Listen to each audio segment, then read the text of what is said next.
నమస్తే అండి. అప్పుడప్పుడు ఓట్స్ని ఇలా ట్రై చేయండి, చాలా బాగుంటుంది. నేను టమోటా మసాలా ఓట్స్ తీసుకున్నాను. నార్మల్ ఓట్స్ అయినా కూడా ఈ విధంగా ట్రై చేయండి, చాలా సూపర్గా ఉంటుంది. ముందుగా పొయ్యి మీద కళాయి పెట్టుకొని 2 టేబుల్ స్పూన్లు ఆయిల్ వేసుకొని 2 పచ్చిమిరపకాయలు సన్నగా కట్ చేసి వేసాను. కరివేపాకు కూడా సన్నగా కట్ చేసి వేసుకున్నాను. గ్రీన్ పీసెస్ కూడా వేసుకున్నాను. బీన్స్ వేసుకోవచ్చు, క్యారెట్ వేసుకోవచ్చు, ఇవి కూడా బాగుంటాయి. మీడియం సైజు ఉల్లిపాయ సన్నగా కట్ చేసుకొని వేసి అవి వేగాక అల్లం వెల్లుల్లి పేస్ట్ 1/2 టీ స్పూన్ సరిపోతుంది. అది కూడా కొంచెం పచ్చివాసన పోయిందాకా వేయించాలి. కొంచెం పసుపు వేసుకుంటే కలర్ బాగుంటుంది. పసుపు వేసుకొని కలుపుకున్నాక మీడియం సైజు టమోటా సన్నగా కట్ చేసి పెట్టుకొని అవి బాగా మగ్గిన దాకా ఉంచుకోవాలి. మగ్గాక వాటర్ పోసుకోవాలి. నేను 3/4 కప్పు ఓట్స్ తీసుకున్నాను. 3/4 కప్పుకి కప్పున్నర వాటర్ పోసాను.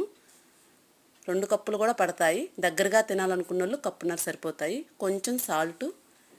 ఇదంతా మీడియం ఫ్లేమ్లో చేసుకోండి, బాగుంటుంది. ఓట్స్ 2 నిమిషాల్లో మగ్గిపోతాయి. చల్లారిపోయాక ఓట్స్ ఇంకా గట్టి పడుతుంది, చూసుకొని ఆపుకోండి.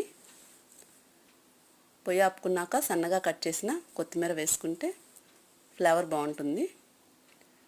ఇది మీరు కూడా ట్రై చేయండి.